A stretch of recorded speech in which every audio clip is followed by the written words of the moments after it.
ईश्वर से हर व्यक्ति कोई ना कोई रिश्ता रखता है, लेकिन जिस रिश्ते की आज मैं बात कर रहा हूं, ऐसा रिश्ता शायद ही किसी ने रखा हो। जो प्रसंग मैं आपको सुनाने जा रहा हूं, यह बड़ा अद्भुत है और सुनिएगा कि ईश्वर ने यह रिश्ता निभाया कैसे। हरे कृष्ण दोस्तों, वृंदावन से थोड़ा सा दूर एक झील है, मानसरोवर झील, पूर्व दिशा में। उससे 2 कोस दूर एक गांव है, माट गांव। माट गांव में एक बच्ची रहती थी, लक्ष्मी। उसकी मां बहुत कम उम्र में वैकुंठवास हो गई थी, तो पिता ने दूसरी शादी कर दी। अब लक्ष्मी को मां का प्यार मिल नहीं रहा था, मां सौतेली थी और पिता दूसरी मां के साथ इतना मग्न था, उसे बेटी का ध्यान ही नहीं रहता था। तो एक किस्म से लक्ष्मी अनाथ हो गई। ठाकुर जी की अनन्य भक्त थी। लक्ष्मी जब छोटी थी तो उसने अपनी मां को भगवान की आराधना करते हुए देखा। मां भी ठाकुर जी की अनन्य भक्त थी, इसलिए लक्ष्मी के अंदर वो संस्कार आए। ठाकुर जी को बेहद प्यार करती थी। देखती थी कि सब लोग वृंदावन जाते हैं। जब भी कोई तीज त्योहार आता है, सब वृंदावन जाते हैं। कभी एकादशी, कभी पूर्णिमा, कभी अमावस्या, सब लोग वृंदावन जाते हैं। इसकी जो नई मां थी, वो और इसके पिता भी वृंदावन जाते थे, लेकिन लक्ष्मी को कोई साथ लेकर नहीं जाता था। मन में बड़ा इसको लगता था कि मैं कब वृंदावन जाऊं, मुझे कब ठाकुर जी बुलाएंगे। कभी कभी वहां सत्संग होते थे, उस सत्संग में, कीर्तन में अपने मां बाप से पूछकर चली जाती थी, वो भेज देते थे। सत्संग सुनती, भगवान के किस्से सुनती, भगवान के प्रसंग सुनती, उनकी लीलाएं सुनती। मन बड़ा गदगद होता था। मन में एक ही आस थी, मैं कब बाके बिहारी से मिलूंगी, कब मैं ठाकुर से मिलूंगी। तो उन सहेलियों के पास बैठती जो वृंदावन जाकर के आते थे, उनसे किस्से सुनती थी कि कैसे हैं बाके बिहारी, कैसा है वृंदावन। हालांकि वृंदावन बहुत दूर नहीं था। ऐसा होता है, बहुत सारे लोग ऐसे हैं जो वहां पास रहते हुए भी ठाकुर के पास नहीं गए हों, क्योंकि यह भाग्य की बात है, सौभाग्य की बात है। और जिस समय की यह कथा है, जिस समय का यह प्रसंग है, उस समय लड़कियों पर, महिलाओं पर हमारे समाज के अंदर थोड़े प्रतिबंध भी ज्यादा होते थे। अकेली बच्ची को कहीं कोई भेजता नहीं था। लक्ष्मी अब बड़ी हो गई थी, विवाह योग्य हो गई थी, तो इसके पिता इसके लिए लड़का तलाश कर रहे थे।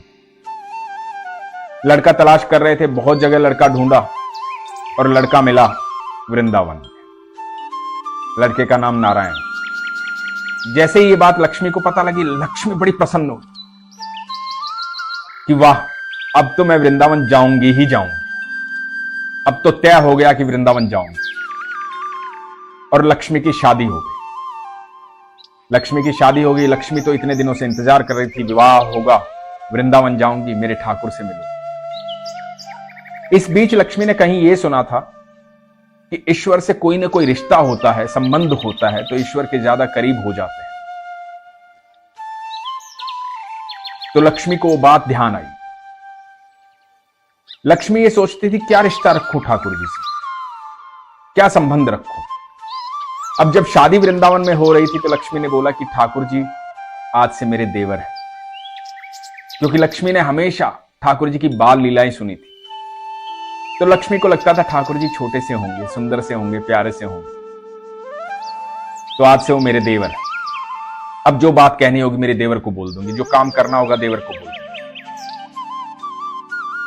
तो ठाकुर जी को देवर रूप में माना। शादी होकर वृंदावन आई। बहू को देखने बहुत सारे लोग आते हैं, उसे देखने भी बहुत सारे लोग आए। 1 या 2 दिन बाद वापस अपने घर जाना होता है। वापस अपने घर चली गई। इनके गांव से और वृंदावन के बीच में ये मानसरोवर झील पड़ती थी, जहां राधा रानी का मंदिर है। लोग वहां स्नान करते थे, आज भी लोग स्नान करते हैं वहां पर। जब लक्ष्मी अपने घर चली गई थी, तो पति वापस लेने गए। यही रिवाज है, पति लेने गए, लेकर वापस आ रहे थे, तो रास्ते में आई मानसरोवर झील। मानसरोवर झील आते ही पति ने कहा कि मैं स्नान कर लेता हूं, तुम बैठो।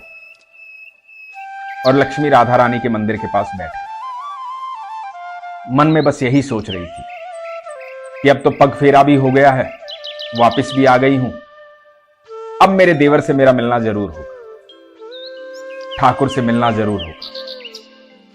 उसके मन में कोई चाव नहीं, बस चाव यही कि वृंदावन आई हूं, मेरे ठाकुर से मिलना है, बरसों की इच्छा पूरी हो जाएगी, ठाकुर जी से मिलना है। मन में यह भी सोच रही है कि कब लेकर जाएंगे ये ठाकुर जी के पास, क्योंकि ये जब लेके जाएंगे तभी तो जा पाऊंगी। और ठाकुर जी को बड़े दिल से याद कर रही है। इतने में एक बच्चा आता है और आवाज देता है, भाभी भाभी सुनो। लक्ष्मी घबरा जाती है। लक्ष्मी सोचती है कि यहां तो पराया गांव है, पहली बार आई हूं, अभी भी शादी हुई है, भाभी कौन कहेगा यहां। डर जाती है, घूंघट किया हुआ है, अपने घूंघट को पकड़ लेती है जोर से, मुंह से आवाज नहीं निकाल पा रही है डर के मारे। बच्चे की फिर से आवाज आती है, बोलता है, अरे भाभी घूंघट उठाओ ना, चेहरा तो दिखाओ, भाभी हो ना मेरी, देवर हो तुम्हारा, चेहरा तो दिखाओ। लक्ष्मी डरी हुई है, घूंघट को पकड़ रखा है, नहीं उठा रही। बच्चा भी बड़ा नटखट है। बच्चा पास आया, खुद से दिखाओगी या खुद ही मुंह देख लूं। तो लक्ष्मी उसे भगाने की कोशिश करती है और बच्चा जबरदस्ती घूंघट उठा देता है और देखता है। बहुत सुंदर स्वरूप, मोटी मोटी आंखों वाला, घुंघराले बालों। बच्चा लक्ष्मी को देख रहा है, लक्ष्मी बच्चे को देख रही है और बच्चा एकदम से भाग जाता है। लक्ष्मी को कुछ समझ में नहीं आता। पति स्नान करके आते हैं। लक्ष्मी बोलती है कि कैसा है तुम्हारा गांव। एक बच्चा आया, आकर के उसने ऐसे जबरदस्ती मेरा घूंघट उठाया, मुझे भाभी भाभी कह रहा था। पति बोला, अच्छा ऐसी बात है। पति को गुस्सा आया। पति ने कहा कि आज के बाद वो लड़का कहीं दिखाई देना, मुझे बताना, छोड़ूंगा नहीं मैं उसे। गांव के बच्चे ऐसे ही होते, कोई बात नहीं, चिंता मत कर। लक्ष्मी पति के घर चली गई। पति पत्नी जब घर पहुंचे, अगले दिन की सुबह हुई तो लक्ष्मी की सास ने अपने बेटे से कहा कि बेटा अब शादी हो गई है, बहू घर आ गई है, तो बाके बिहारी के दर्शन तो कराओ, ठाकुर जी से तो मिलाओ, बहू को लेकर के जाओ। लक्ष्मी ने बड़ा सा घूंघट निकाला हुआ है, पति के साथ ठाकुर जी के मंदिर जाती है। मन ही मन बहुत खुश है, अपनी खुशी किसी को नहीं बता रही है, मन ही मन बहुत खुश है। बस मन में सोच रही है कि जल्दी से जाऊं, जल्दी से पहुंचूं ठाकुर जी के पास, ठाकुर जी को देखना है। आज तो इतने दिन हो गए ये सोचते सोचते, कैसे है मेरे ठाकुर जी, आज तो बिहारी जी को देखना है, आज मेरे देवर ने बुला ही लिया है मुझे, बस जल्दी से पहुंचूं। घूंघट में कुंज की गलियों से होती हुई बिहारी जी के मंदिर पहुंचती। मन ही मन बहुत सारी कल्पनाएं हैं, आनंद में है, खुश है, एकदम प्रसन्न है, बरसों की इच्छा पूरी होने वाली है।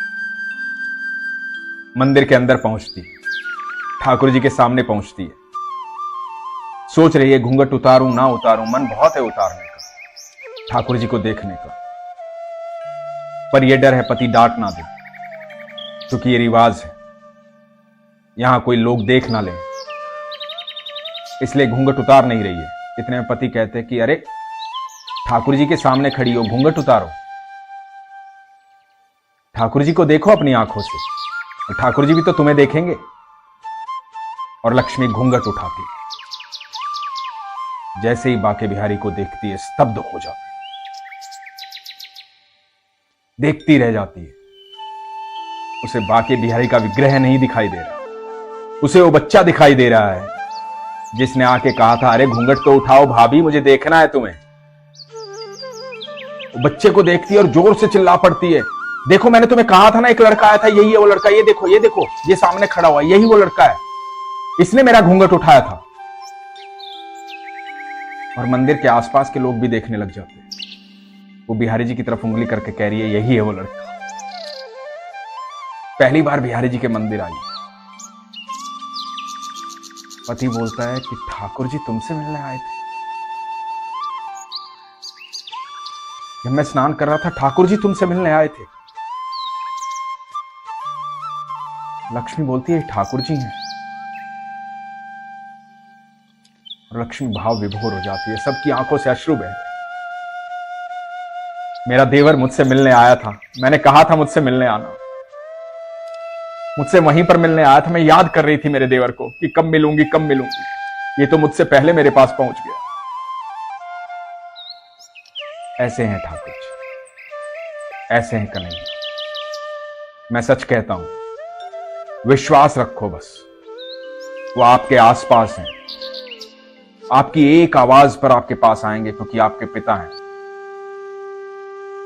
जैसे मां की ओरनाल जुड़ी होती है ना बच्चे से, मां का संबंध होता है ना बच्चे से, वो संबंध है ठाकुर जी का हम सबसे, वो संबंध है राधा रानी का हम सबसे। यहां पृथ्वी पर हमें उस ओरनाल से अलग कर दिया जाता है, मां की ओरनाल से स्वतंत्र कर दिया जाता है। लेकिन जो ओरनाल हमारे और ईश्वर के बीच में बंधी हुई है ना, वो कोई अलग नहीं कर सकता, कभी अलग नहीं कर सकता, क्योंकि वो विश्वास की ओरनाल है। और जिस दिन विश्वास कमजोर होगा, शंका होगी, उस दिन ओरनाल टूट जाएगी। मैं सच कह रहा हूं आपसे, आपकी नाभि से उसकी नाभि तक एक संबंध जुड़ा हुआ है। हम सब उन्हीं की संतान हैं, हम सब उन्हीं के दिल में रहते हैं। हमारा गहरा संबंध सिर्फ ईश्वर से, सिर्फ और सिर्फ ईश्वर से। इसलिए हमेशा कहता हूं, अपने विश्वास को मजबूत रखो, अपना ख्याल रखो। हरे कृष्ण।